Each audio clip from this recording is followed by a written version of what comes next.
The slides are all okay on the screen still. Great. So hi everybody, I'm Dominique and I'm the Publishing Officer for Scottish Universities Press, or SUP as I'll refer to it in the presentation. So today in this session I will start off by providing some background to SUP, the reasons for setting up an open access press, and a bit about the open access books publishing landscape more generally. Then I'll hand over to Paul, our commissioning editor, who will go through the process of publishing an open access book, our future plans and our upcoming books. And then lastly, Dr. Richard Marsden is going to provide his perspective of an author publishing with us and his kind of personal thoughts on open access. So we are, as you can see on the slide, we're a library-led press, and you can see here the 19 institutions that are involved. SUP has been developed through the Scottish Confederation of University and Research Libraries, or SCURL, and that is a membership body that's been supporting collaborative initiatives across Scotland's academic libraries for over 30 years. And the Open University is also a member of SCURL, so that's why the OU's been involved in setting up the press from the start. We've got a really wide variety of different institutions involved in setting up the press. They range from very large research intensives to smaller, more teaching focused or specialist institutions. However, despite all of these differences, we've made sure that each member, regardless of their size, has got a completely equal voice in all of the decision making around the press. So a kind of sense of shared ownership across our institutions is really key to our development. So why did a group of libraries decide to start their own press? Academic libraries have been very heavily involved in the transition to open access for research over the years. For example, we manage our institutional repositories and we're very involved in the implementation of different institutional and funder open access policies. And we are often supporting our researchers to publish their research open access. And to date, this has mainly focused on journals and articles. However, one of the key drivers for starting the press has been the move by funders to also require open access for books. So, for example, the new UKRI open access policy for books came into force in January last year, and REF will also require open access for books from 2029 onwards. So with the kind of advent of open access, institutions and funders and libraries are now not only paying to access the research, but we're also covering the costs of publishing open access through things like article processing charges, book processing charges, transformative agreements, for example. And we've seen huge price increases from publishers alongside this. SCURL member libraries, we spend around £30 million a year on access to e-resources for our staff and students. And the upward trajectory of the costs and the kind of lack of clarity around the price increases from publishers was a really strong prompt for some collective action from SCURL. Our view was that digital delivery had radically, changed so much and bringing savings and efficiencies in many areas of work. However, publishing seemed to be on a different track, and we were really curious to understand that, to probe the true costs of publishing, and then ultimately find out whether we could reduce those costs by bringing it in-house. We also wondered whether a kind of in-house solution would benefit from the spirit of collegiality, so having authors and publishers working in partnership, since we're all working for and within HEIs. Ebooks are a particular issue for us, with incredibly high costs for libraries. Often publishers impose very strict limits on how many users can access a title at the same time, and they're usually very locked down, so only a small portion can be printed or copied. And interestingly, worldwide revenue of academic publishers stands at over $19 billion a year, and 50% of that is attributed to just 5 companies. And you may have seen that Springer Nature just announced a €500 million profit for 2024. So when you consider how much kind of public money is going through the system and how much work by our researchers is sustaining the system, it makes you think that things could be done a little bit differently. So some questions started to emerge. Can publishing be done differently? Can we better support our academics to find a clearer and more cost-effective way to publish open access? So we decided to find out. Before I look in more detail at SUP itself, it's important to look at some of the reasons for publishing open access books in general. So in the last slide, I mentioned that kind of compliance with funder policies, such as UKRI being a kind of specific driver. And these policies are helping ensure public access to publicly funded research. However, the reasons for publishing open access do go well beyond compliance, and I've taken some of these points from the Open Access Books Toolkit, and that is an incredibly useful resource that is aimed at researchers. And the link is in the slide. I really encourage you to have a look. So publishing open access means your book or chapter can be read, downloaded, reviewed, shared, reused and cited at no cost without any barriers for readers. It's immediately available to everybody wherever they are in the world. There are no limits to printing and copying like you get with some ebooks, and it's a much better experience for readers.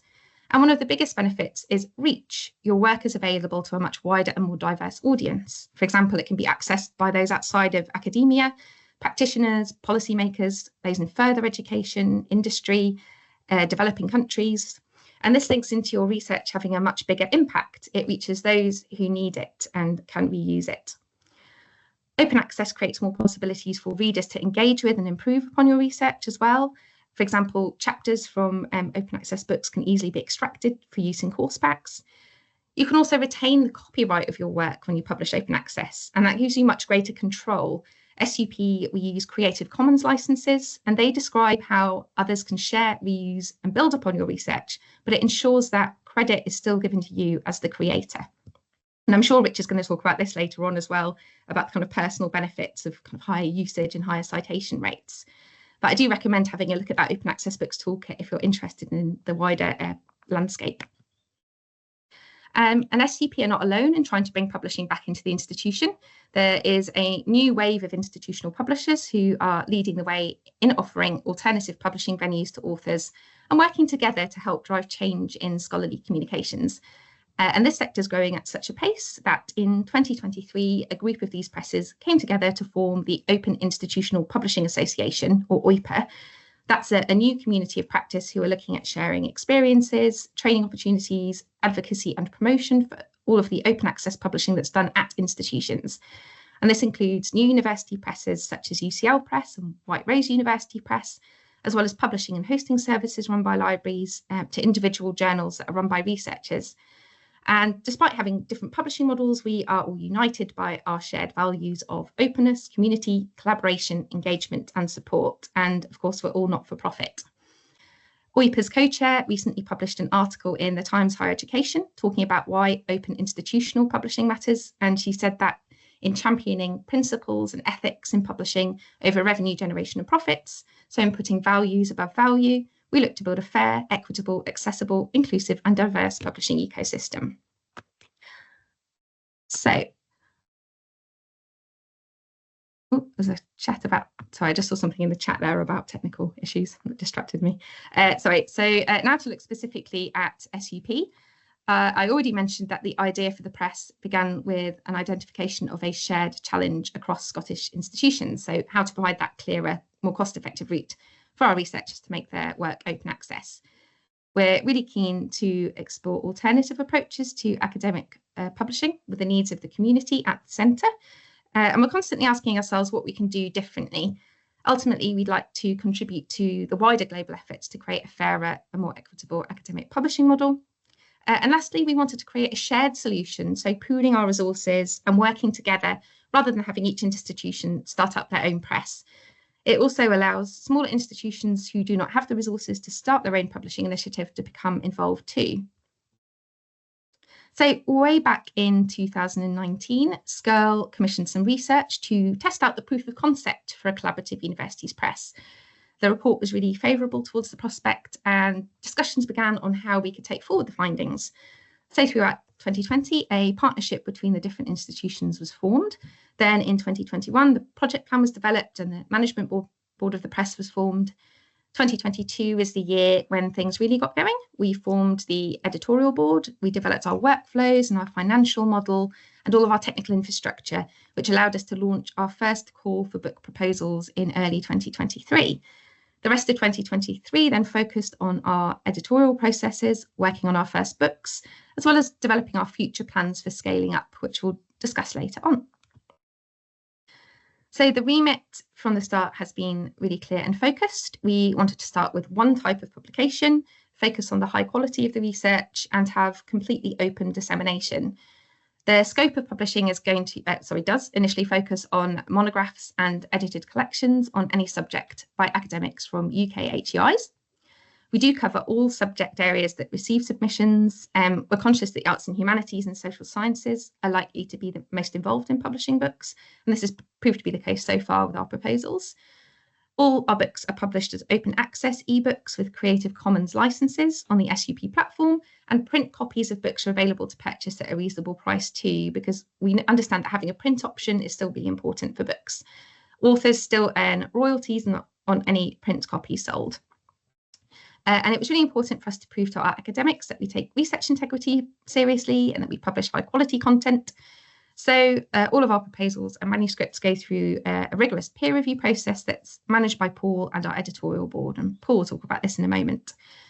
We also provide a full publishing service to our academics, including everything from copy editing and typesetting through to marketing and discoverability, reporting on usage, and also securely archiving the books to ensure that they'll always be available. So here you can see a bit more about the structure of the press. So SUP is a SCURL project. Then we have our management board with a representative from each member library. They meet quarterly and make decisions on the overall direction of the press. And Richard Nurse from the Open University Library is the OU rep for the management board. We're also working with some existing SCURL working groups. The copyright and legal group, for example, are helping us develop some author guidance for the use of third-party materials, such as images in open access books, as we know this can be an area of confusion. And it's these types of in-kind contribution that are really central to the collaborative model, so being kind of library-led as a clear alternative to the profit-making publishing models. Then we have our editorial board, which is formed of 14 academic colleagues from across our member institutions. They also meet quarterly and focus on the review and quality of our content. And lastly, we have our peer review network of academics who are interested in conducting reviews for our content. And again, Paul will talk about them in a minute.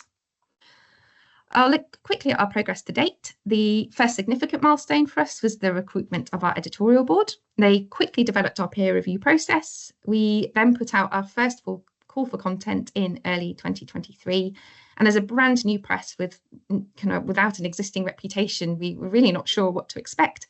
So we were very happy to receive several book proposals from this initial call. That first tranche of proposals then progressed through the peer review workflows, and our first books were accepted for publication back in May 2023. We're also now established as a community interest company, and that embeds the not-for-profit status in our operating model going forwards. That also allowed us to issue out our first book contracts. Then our first manuscripts, they were delivered in January 2024, moved into the production and marketing workflows, and we published our first book in October. Then, after initially only accepting book proposals from our member institutions, we extended to accept proposals from researchers at any UK university from November 2024. Then from April 25, we'll also open a call for textbook proposals. So we're really keen to better understand the costs associated with publishing and to scope out the potential for savings associated with collaboration. And we're really keen to be transparent with our costs too. SUP works on a subsidised model, so member libraries are covering the fixed costs via a subscription. And I also mentioned we get lots of in-kind contributions from across our network. But in order to cover the title-specific publishing costs, like the copy editing and typesetting, we have a small production charge. And we've split the cost into 3 bands, as you can see on the slide, ranging from £3,500 up to £5,500, including that for our member libraries. That includes the Open University. And then £5,500 up to £7,500 inclusive of that for the rest of the UK. And that price difference is due to members paying subscriptions and all their in-kind contributions. So due to the subsidised model, we are able to offer much lower charges than commercial publishers do, whose book processing charges range from £8,000 to well over £15,000 a book before that. We've even heard of a £33,000 fee from one publisher, but also well under the £10,000 maximum funding level set by UKRI for books that they're funding. We do recommend checking in with the team at your institution who deals with open access for more information on local funding options. So I'll hand over to Paul now, who's going to cover our books, the publishing process and our future plans. Thanks very much, Dominique.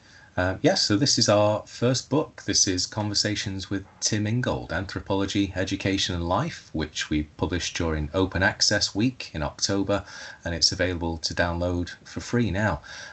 So yeah, it's a really accessible introduction to the work of a major leading anthropologist, presented as a series of very lively interviews conducted by 3 anthropologists at the University of Glasgow over a period of 2 years. Explores his key contributions to anthropology and other disciplines as well. So far, it's been downloaded over 1,000 times, and print copies are selling very well. So we're still seeing a healthy demand for the print books alongside the open access ebooks. Our launch plans were coordinated across SUP members through in-person events and displays across participating libraries, including a stall with the authors at the University of Glasgow. And that's a great way for us to present our books to a wide range of potential readers, and it's a real selling point for the press, harnessing the power of our network. So the launch webinar was also a success. Around 230 registered to attend that. So this was an informal fireside chat, and it's a format that will form part of our ongoing offer to our authors for future book launches as well. And a follow-up Q&A blog post is available on our website too. Again, something that we'll aim to do for each book. So our second book is called Digital Editing and Publishing in the 21st Century. It's edited by James O'Sullivan from UCC, and one of his co-authors is from the University of Glasgow again. So it's a 20-chapter edited collection looking at the current state and future of digital editions. It's due to be published on the 29th of April, and we're planning the launch webinar for early May, and we have several contributors lined up to take part. So if you're interested in that, do please keep an eye on our website and our social media channels for further details. And our third book is The Vow of Stability by Richard Irvin from the University of St Andrews. That's our second anthropology title. The author spent many years living in a Benedictine monastery, and the book engages with the everyday dynamics of life in a close community. And it publishes on the 20th of May, and we'll have a launch webinar for that one on the 22nd May. So again, details should be available for that soon. And now I'll move on to the actual editorial process, looking at how researchers can submit a proposal and then what happens to it. So as a new university press, we wanted to ensure that we had an editorial process that compared with other academic publishers and ensured the same high level of quality. This slide provides a general overview of the different stages, starting with the submission of the proposal, and we have a minimum of 2 single-blind peer reviews, and then ultimately the project is approved for contract by the editorial board at quarterly meetings. So we aim for the whole process to take 12 to 14 weeks. Obviously this timeline depends on a number of factors, and it can take longer depending on reviewer availability, what the peer reviews reports actually say, and if any significant revisions are required to the proposal, as well as the timing of the editorial board meetings themselves.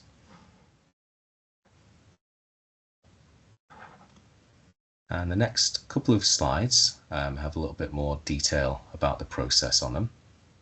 So authors can download the book proposal form from the SUP website. It's a Word document and hopefully quite straightforward. And once that's complete, that's then emailed to me as the commissioning editor. And when I have the form, I'll conduct a very brief eligibility check. As Dominique mentioned previously, we were only open to submissions from SCURL HEIs, which included the Open University, and we now welcome submissions from anybody affiliated with a UK institution. I'll also check that the proposal's complete, and I might have some feedback and work with the author to improve the proposal before sending it out to reviewers. And obviously it's never too early really to get in touch with a commissioning editor, and I'm happy to work on proposals with people in draft form and work towards a final version of the proposal form. So once everything's in place, the proposal then passes for external peer review by 2 reviewers, and we aim to complete that in around 4 to 6 weeks. And once we have both of those reports back from the reviewers, we send them on to the author, who's then asked to prepare a response to the reviewers' comments, and if necessary they might provide a revised proposal. Everything then goes to the editorial board members for their input at the next editorial board meeting. They can either accept the book based on the reports and the author's response, or they can request a further review or further revisions, and There is a possibility that they may reject the proposal at that stage. It's rather unlikely though. We require a majority of 8 members to proceed, and for accepted proposals we then move on to the contract stage. We agree on all the important details such as the number of words and images and the delivery date for the complete manuscript before we issue the contract to the author for signing. So once the full manuscript comes in, which might be months or even years after the contract is signed, we send the whole manuscript out for another round of peer review. It's usually sent to one of the proposal reviewers, and we ask for feedback within 8 weeks. And the main aim with this clearance read is to make sure that the manuscript has delivered what was promised in the proposal. The author's then given some time, then given some time to make some final changes to the manuscript based on this feedback. And if significant changes are required, we might send the manuscript out for another round of peer review. But ideally, we will just agree a date for the final delivery. And once we have the final version of the manuscript, along with the image files and the supporting documentation, then the book goes into production. I just want to mention here about the SUP peer reviewer network. So academics and researchers can sign up to join on the SUP website. We then add their details to a list of potential reviewers for proposals, and we use this list to source any suitable reviews for proposals that come in. We now have 132 academics signed up to this, so it's a great resource that we have, a great pool to draw from, and also helps encourage academics to get involved with the press. So if you are interested, please do give that a look. We're really keen to provide a supportive atmosphere for our authors, so in our review guidelines we ask for professional and respectful communication in the review reports, and they should provide constructive criticisms for authors that can help to improve their study. So ethics are really important to us, so we follow the Committee on Publication Ethics guidelines, which includes specific guidelines for reviewers, and we try to ensure impartiality in our reviewers. Our guidance asks them to declare any potential conflicts of interest that we might not already be aware of. So yes, and we offer an honorarium to our reviewers. We pay them £75 for proposals and £150 for manuscript reviews. So it's difficult to reflect the true cost and value of providing a peer review, but we wanted to make sure that we were doing what we could to recognise the value of our reviewers and the time that they give up to help us. So once the author's provided the final manuscript and it's been checked, and we then hand the manuscript over into production. Another important point for us in putting together the SUP process was to ensure that our books are produced to a professional standard. So the manuscript is copy edited, typeset and proofread by our production partners, and it goes back to the author at various stages for checking and then indexing. So we produce print copies in both paperback and hardback, and ebooks in PDF and also EPUB. And this entire process can take around 4 to 5 months, depending on the level of work required. And the book is then published open access on the SUP platform, and print copies can be purchased from the usual vendors, including Waterstones and Amazon. So a really important part of the publication process is marketing the book. And most importantly for an OA press is making sure that the title is easily discoverable online. So we provide authors with a marketing questionnaire, which helps us build a tailored marketing plan that will help us get the book out to the right audience and ensures that the research is having the impact that the author's looking for. So we ask, who needs to read the book? Can it go beyond the academic market? Could it be of use, as Dominique mentioned earlier, to practitioners, policymakers, industry figures who wouldn't usually be able to access the research? So one of the benefits of publishing OA. And this slide has some examples of our marketing activity. So a key difference that we have to most of the publishers is that we're part of 19 different institutions. So we can use our network of member libraries and their own university comms channels to promote our books. And we're always looking at ways for all of our members to promote SUP titles, regardless of the author's affiliation. So once published, we have a variety of marketing materials available as well, and we'll also assist in arranging a launch event with the author. Academic titles, as I mentioned, they also need to be easily discoverable and accessible. So we're working with the University of St Andrews cataloguing team to create high quality library catalogue records, and our books will be available on various platforms that we have listed here, such as JSTOR, Project Muse, and Google Books. And we manage that through our partnership with the Tote Open Metadata program. We'll also work with the author to make sure that we're on all the right platforms for their particular discipline. So looking to the future, we mentioned that our second book is publishing in April and our third in May. We have 11 further books in the pipeline up to 2029. So our forthcoming books cover a variety of subjects, including ethnography, archaeology, video game design, and the history of sport. So we're also looking at setting up our first book series as well. And from inception, we've aimed to incrementally develop our publishing offer to include the main types of academic publications.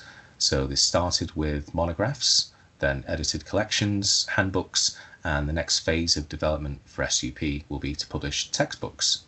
There will be an open call for textbook proposals soon, and the next step after that will be for us to start publishing open access journals. And ultimately, we want to maximize the benefits of the model that we've created to explore the freedoms of our not-for-profit status, to surface new voices, work with ECRs, and hopefully publish some more experimental content. So we're always exploring different ways to do that. And I mentioned 11 more forthcoming books, and one of those is Richard's book on academic conduct and integrity, which is due to publish next year. So I'll now pass you over to Richard, and he can tell you about his experience so far of publishing with SUP. Fab. Thank you very much, Paul and Dominique. Yeah, so I'll be brief because I want to leave some time for questions. So the book that I'm publishing with SUP, excuse me, I've got a frog in my throat, is, as it says on screen, Academic Conduct and Integrity, Research and Practice in Higher Education, and it's actually an edited collection. So what it's got is, I think the next slide talks about what it's got, so I'll wait a moment before I share that. But the reason for doing this is that obviously there's been a rise in cheating websites, and then more recently the rise in AI means that, you know, academic conduct and academic integrity around assessment and research in HE for students is kind of a more challenging kind of space than it has been for a long time. Am I able to move these slides? I don't know who's got control. Next slide, please. You should be able to take control, but I can move you along. It's not letting me. It doesn't like me, Paul. So it's an edited collection, and the names of my fellow editors were on the previous slide. But what it is, it's kind of it's a book of two halves. So the first half is a series of 6 chapters on various themes in relation to the kind of overarching topic of the book. And the second part is about 25 practice-based case studies from right across the sector, right across Europe and beyond. So it's a kind of unusual format. And the reason I'm mentioning that is because it's one that a lot of presses would have perhaps kind of, you know, balked at or found problematic. Next slide, please, Paul.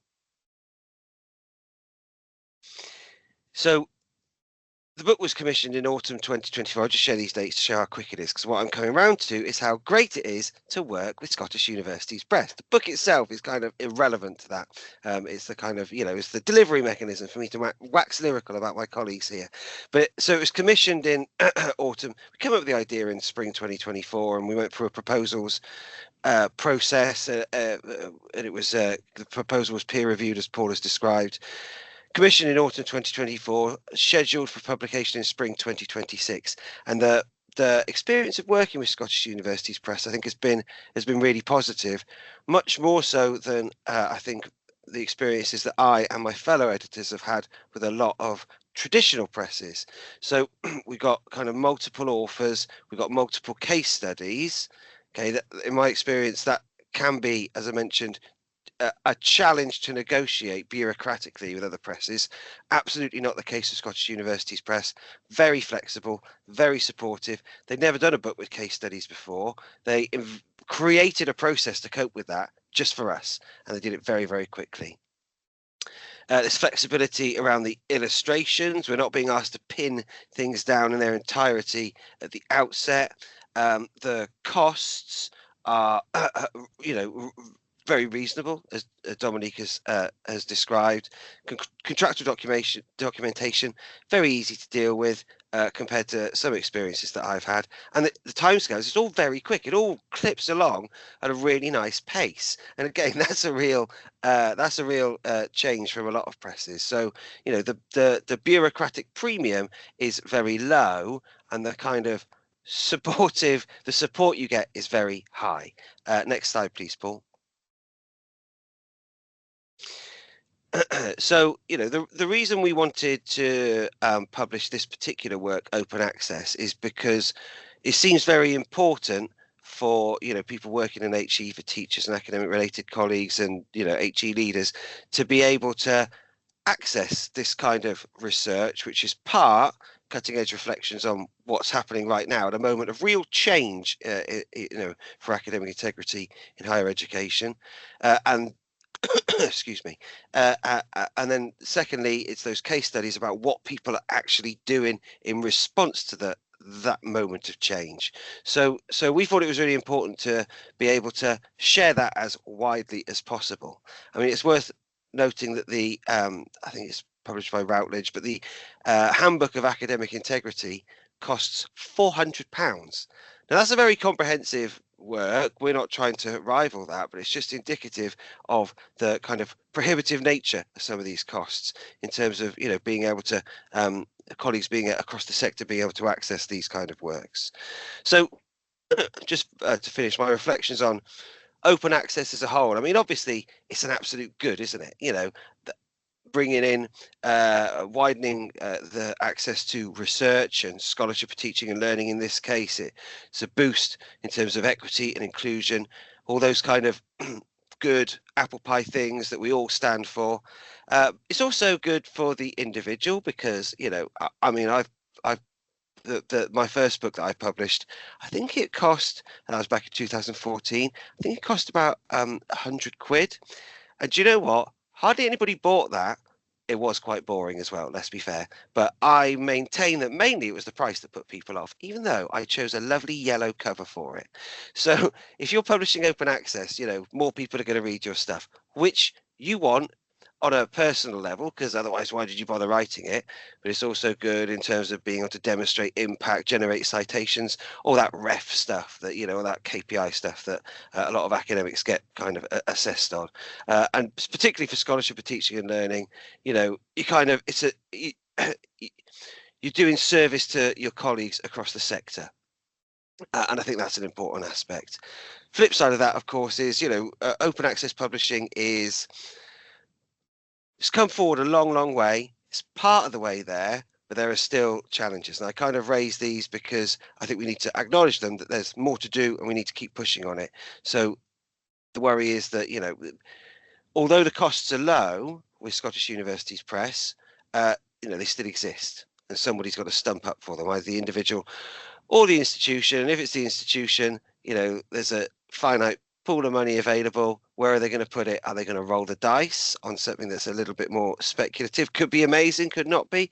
Are they going to just back the same old, you know, the same old favourites, the same old horses? So there's what that raises is implications for kind of diversity, representation, equity, and potentially for quality, because, you know, people who have or teams who have produced good quality research in the past doesn't mean they necessarily will continue to do that in a way beyond, people who are coming up. So there's a kind of generational challenge, I think, that open access publishing potentially raises that we need to think about. My main message is that Paul and Dominique are super lovely. It's been a really painless process.